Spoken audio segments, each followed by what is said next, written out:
Muy buenas, soy Carlos Blanco. Quiero comentarles algunos sucesos de actualidad, sucesos de alcance geopolítico mundial, sucesos que tendrán sus consecuencias, creo que nefastas, sobre nosotros, sobre nuestras vidas. Les hablo desde España, desde el sur de Europa, muy cerca del Mediterráneo, demasiado cerca del Golfo. En el Golfo han tenido lugar en estas últimas semanas unos acontecimientos terribles. Estos acontecimientos se derivan de la agresión ilegal e injustificada que los Estados Unidos de América han llevado a cabo contra la República Islámica de Irán. Una agresión brutal que no está amparada en el derecho internacional, si es que tal cosa existe, no está respaldada por ninguna resolución de la ONU, no contó con el acuerdo de países aliados o de otros estados relevantes que tienen un poder de facto sobre el globo. Fue una agresión unilateral coordinada con la entidad sionista. En el fondo, esta agresión es la continuación de unas hostilidades que nunca se han interrumpido, protagonizadas por ese eje, ese tándem, esa unidad que es el imperio yanqui y la entidad sionista. De momento no se sabe muy bien si es que los cristianos sionistas son la misma gente que los judíos sionistas, si Netanyahu y su pandilla de fanáticos tienen a Trump chantajeado. No se sabe muy bien si el Estado de Israel o entidad sionista es una especie de prolongación del propio imperio estadounidense en Oriente Medio. ¿O es que los sionistas, tanto cristianos como judíos, son los que gobiernan las cloacas y las profundidades de esta República Americana, que ha sido una pesadilla para la humanidad desde sus propios orígenes? El hecho es que estas últimas semanas, tras la agresión injustificada y brutal, el mundo ha aprendido muchas lecciones. El propio Trump y los propios norteamericanos y los propios líderes europeos, vasallos, deberían haber aprendido estas lecciones. La República Islámica de Irán, Persia, no es un estado bananero. Es un estado muy organizado que tiene estructuras muy sólidas, diferentes de las que conocemos en Occidente, aunque no tanto como se dice, con unos valores compartidos en un alto grado, la moral alta y una estrategia de guerra asimétrica muy bien diseñada. Va a ser muy difícil que Estados Unidos salga indemne de esta metedura de pata. Va a ser muy difícil. Es un episodio que aún no ha concluido y que está mostrando las dificultades de este imperio para mantenerse. El imperio no va a desaparecer de la noche a la mañana. Se encontrará con rivales cada vez más serios, cada vez más decididos. El sur global despertará. El sur global está despertando. y cuenta con unas palancas, unos pivotes, unos soportes que son las grandes potencias de China, de la Federación Rusa y de manera más ambivalente India. ¿Qué va a ocurrir en el mundo? No tenemos la bola de cristal, pero lo que parece es que los Estados Unidos van a ir iniciando más y más agresiones con vistas a ir midiendo sus fuerzas respecto a diferentes agentes. Intensificará la guerra híbrida, que es su gran especialidad.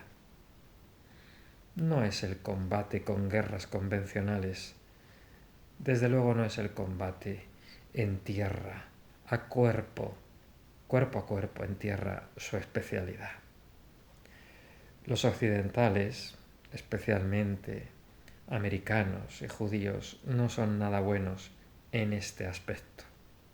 Pero en la guerra híbrida sí. Esto incluye la creación de divisiones internas en los estados, la organización de guerrillas, de contras, de grupos terroristas, de grupos separatistas.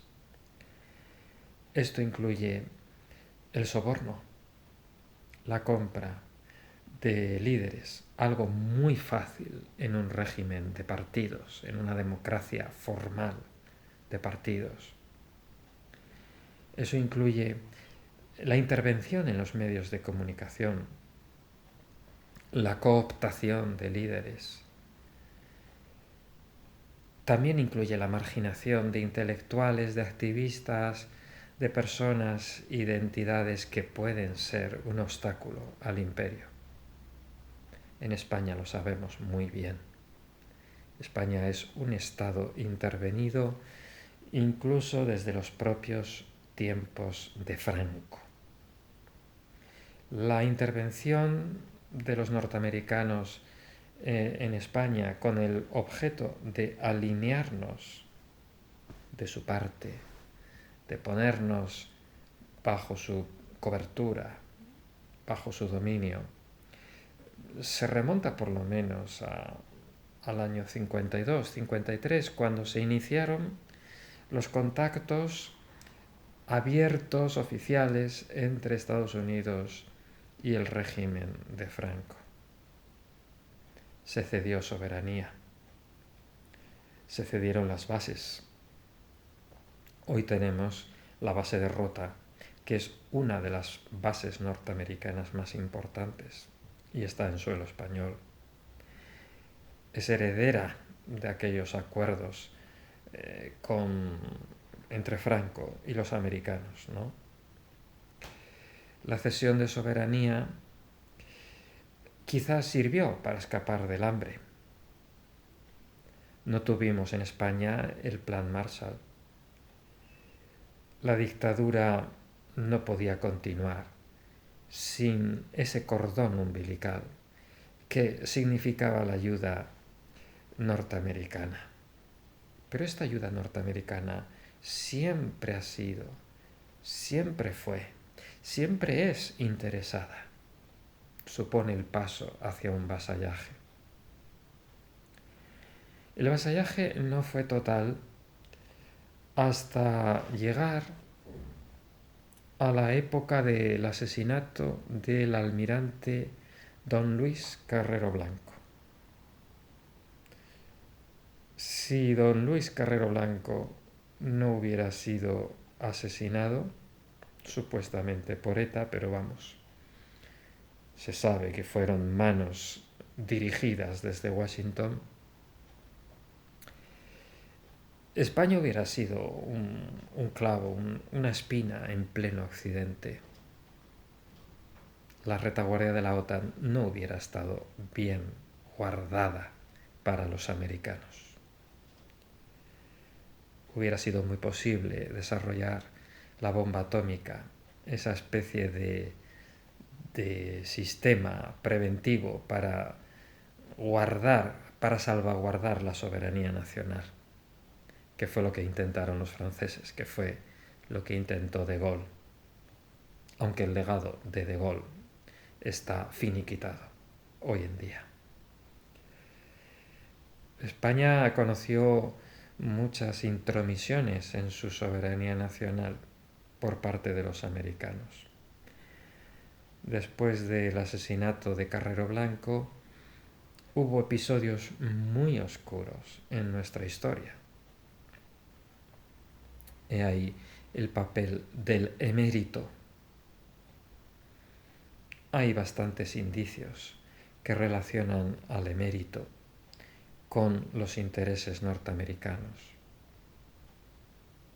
Nada menos que un monarca, nada menos que un jefe de Estado al servicio de un Estado extranjero, eso significaría alta traición. Todos los líderes políticos que hemos tenido en España, que han entregado secretos de Estado, de defensa nacional, de interés soberano español a una potencia extranjera, deberían ser investigados y, en su caso, juzgados de alta traición. Pero la historia de España es la historia de traición tras traición, una tras otra.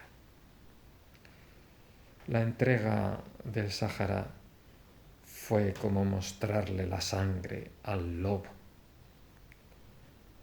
España tenía una provincia africana y la entregó sin tirar un solo tiro y sin pensar ni un solo momento en las poblaciones de ese territorio, los saharauis. A los saharauis les ocurrió como a tantos otros antiguos españoles, cubanos, puertorriqueños, filipinos. Quisieron salirse de un supuesto yugo que era España. Y como decimos aquí, de Guatemala fueron a parar a Guatepeor, porque tuvieron que experimentar terribles penalidades, genocidios, asesinatos en masa. Y los Estados Unidos siempre hay detrás. Es más que probable que nuestra provincia africana, el Sáhara Occidental, haya sido entregado al sultanato marroquí bajo presión estadounidense. Luego los enigmas del golpe de Estado, 23F. De nuevo el papel del emérito. De nuevo el hecho de que España podría en un momento dado no vincularse a la OTAN. El hecho de que el presidente Adolfo Suárez tarde, demasiado tarde, hubiera querido reservar la soberanía nacional frente a los manejos de los norteamericanos. Todavía hay mucho que aclarar del 23F. Se han desclasificado algunos papeles, pero esto es como siempre, ¿no? Se desclasifica lo que interesa, cuando interesa. Y el público nunca es conocedor completamente, de lo que ha quedado sin desclasificar, de lo que ha quedado todavía en los cajones o sencillamente ha sido destruido. Con posterioridad, la lucha del pueblo y del Estado español contra los violentos separatistas fue marcando muchos años la llamada transición y la llamada etapa democrática posterior al R78. ¿Quién alimentó a esos grupos separatistas? ¿Quién los sigue nutriendo, alimentando? ¿Por qué tanto olvido ante el tiro en la nuca, ante el bombazo, ante las matanzas, no solo de policías y militares guardias civiles, sino de políticos también, de niños, de ciudadanos normales y corrientes, que pagaron con su sangre la violencia, una violencia justificada por motivos separatistas. ¿Quién alimenta el separatismo? No hay mejor manera de mantener un Estado de rodillas, con la soberanía disminuida, mutilada, que creando división dentro. ¿A quién benefician estos actos? ¿A quién? Evidentemente, un país es fuerte si consigue la unidad de su pueblo, si detecta a los traidores. Toda la deriva autonomista y centrífuga de España tiene seguramente mucho que ver con esa guerra híbrida que a nivel general los norteamericanos han mantenido contra Europa. Es realmente una variante local de esa guerra híbrida contra Europa. En la actualidad, la OTAN está revelando su verdadera faz. No es un sistema para defender a los estados europeos de agresiones que vengan del este. No, es un sistema para mantener a nuestros estados bajo control. La pertenencia a la OTAN aquí en España se nos vendió como una especie de seguro firmado. No pasaría nunca nada violento. No habría posibilidad ninguna de revoluciones violentas ni de actos separatistas, ni de nuevas invasiones marroquíes, porque lo del Sáhara, una vez que se entregó, es un hecho que se podría repetir con Ceuta, con Melilla, con las Canarias, con la propia Andalucía. Vuelvo a repetir que el lobo, si ya ha olido la sangre, vuelve a atacar. Y el lobo, si detecta el miedo y la debilidad, no da marcha atrás, todo lo contrario. Se abalanza a por nuevos trozos de carne. España está mostrando sus carnes. Tiene toda su parte sureña desguarnecida. Y la OTAN no es ningún seguro firmado para blindar y garantizar nuestra integridad nacional. Todo lo contrario, como ya he manifestado en un vídeo anterior, lo que bien puede ocurrir es que el sultanato de Marruecos sea elegido como gendarme de esta parte del Mediterráneo, la parte occidental. El gendarme, bajo las órdenes de los sionistas y bajo las órdenes de los yanquis, de gran parte del Magreb. El guardián del estrecho, el estrecho de Gibraltar, como todo estrecho, es una cabeza de puente. O el sur se europeiza, o bien lo que hay al norte del estrecho se africaniza. ¿Qué está ocurriendo? Que el propio estrecho y el propio sur de España y de Europa se africaniza. El gendarme es Marruecos. Un gendarme querido y contratado por israelíes y norteamericanos. En el contexto actual, en el cual la OTAN está mostrando su cara. No sirve para defender ni España, ni Italia, ni Alemania, no. La OTAN está sirviendo para mostrar objetivos a un posible agresor. Un agresor que va a responder en defensa propia. Si de Europa salen aeronaves o misiles en dirección al Golfo, del Golfo podrían venir ataques hacia aquí. La OTAN no está pensada para protegernos, para defendernos, no. Está pensada como sistema de control de las patrias europeas. La OTAN está pensada sencillamente como un amparo legal, una cobertura de firmas y de papeles para que los Estados Unidos ocupen con sus botas todo el suelo de Europa. En caso de invasión por el sur, la OTAN no tiene previsto apoyar a España. ¿Por qué no se dice más esto?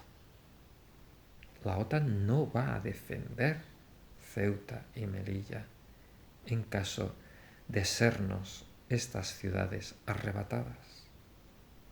La OTAN no protegerá Canarias, no protegerá nada.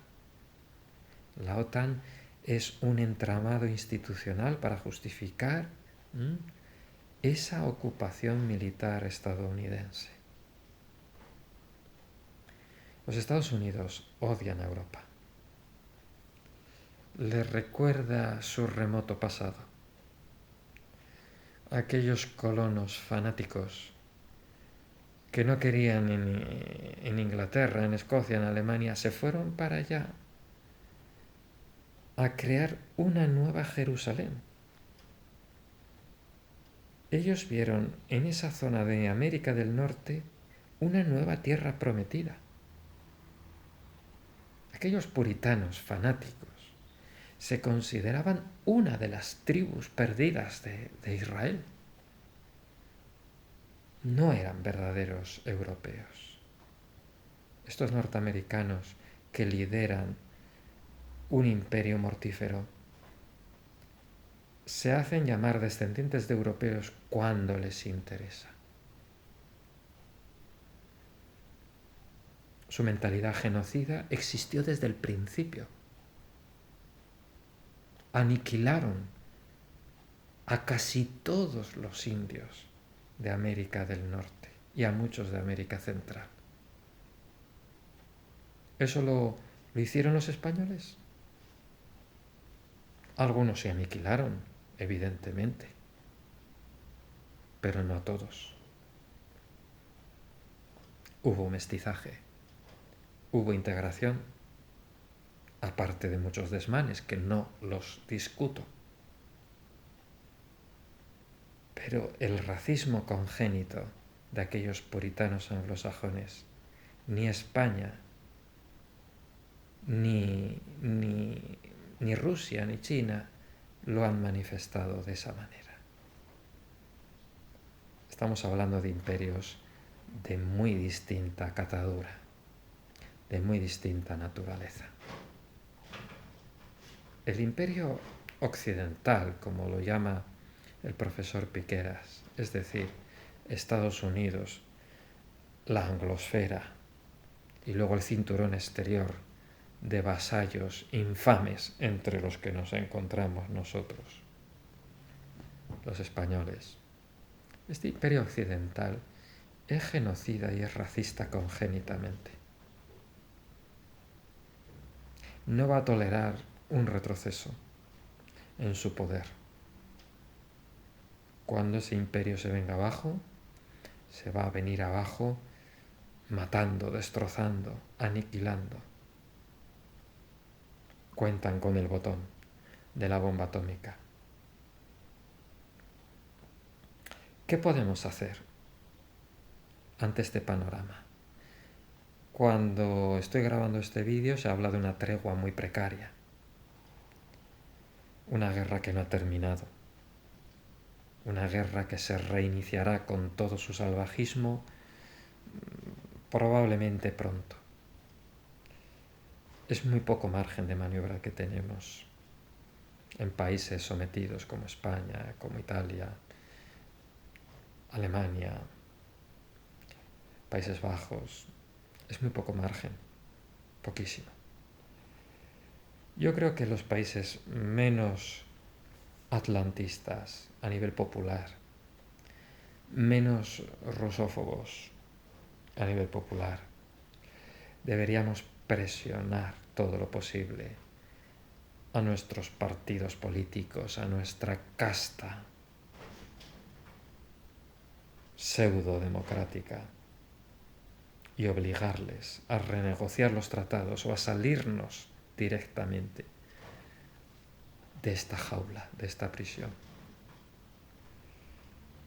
Yo no veo movimientos en ese sentido.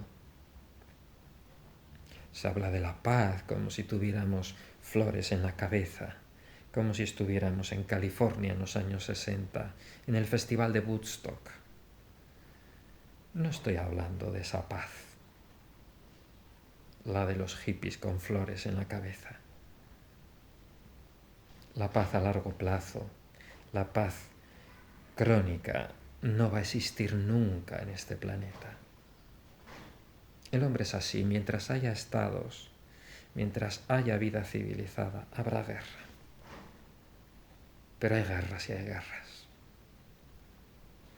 La paz armada de la que estoy hablando es la paz de unas naciones europeas soberanas que sean capaces de constituirse en un solo cuerpo, como un erizo.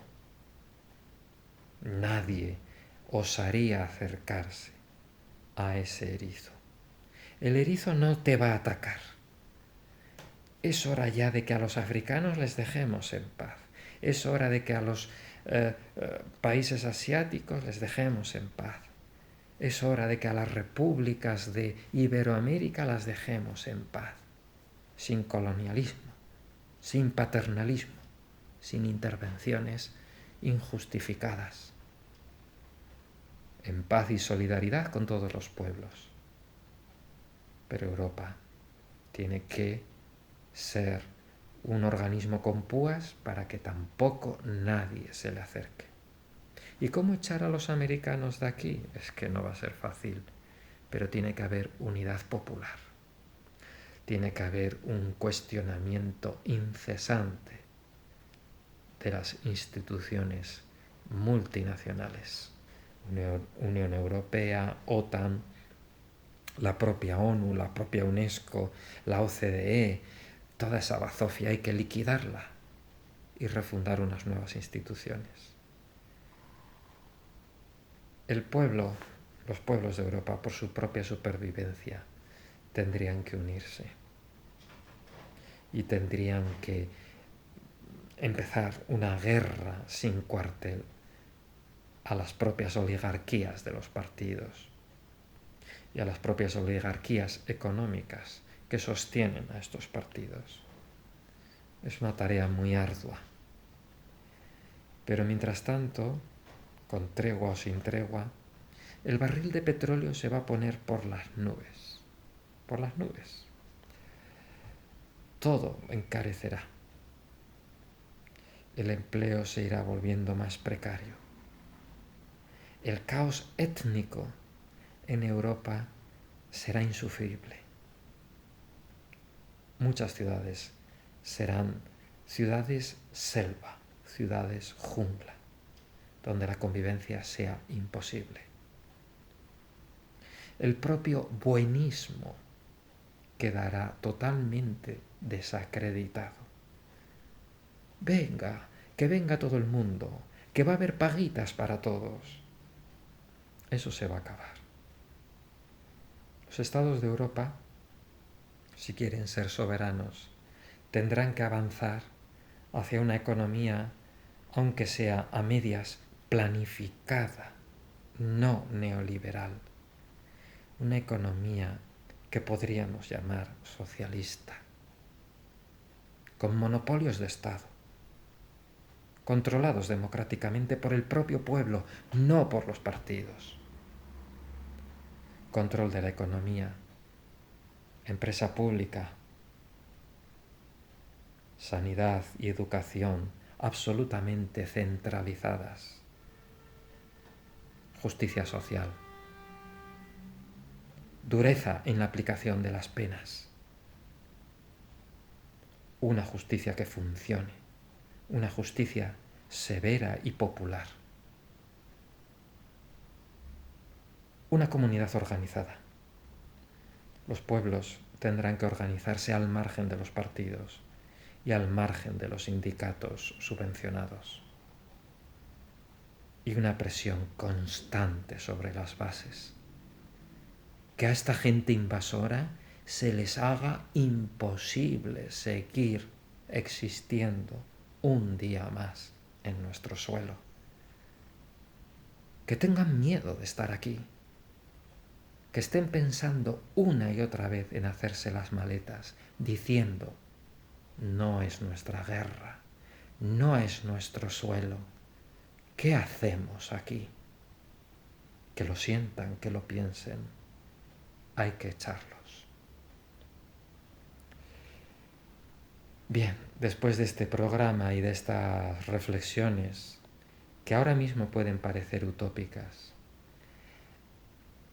les dejo con la reflexión, también con las críticas hacia mis palabras, pero piensen en una cosa: estos momentos que vivimos son momentos históricos, son momentos decisivos.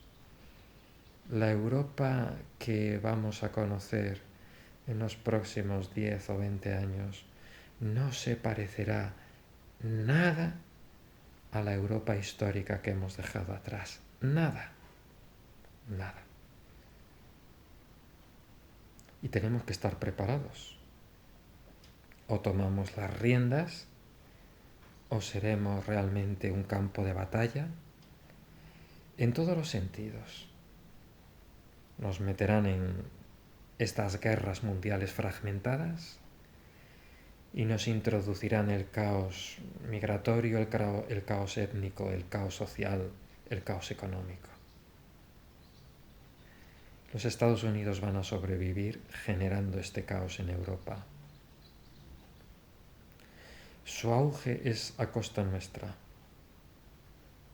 Nuestro auge será a costa suya. O unos u otros. Suma cero. Es el momento de decidir, sí, el momento de organizarse. Muchas gracias por sus palabras. Perdón por escuchar mis palabras. Se despide de todos ustedes Carlos Blanco. Hasta la próxima.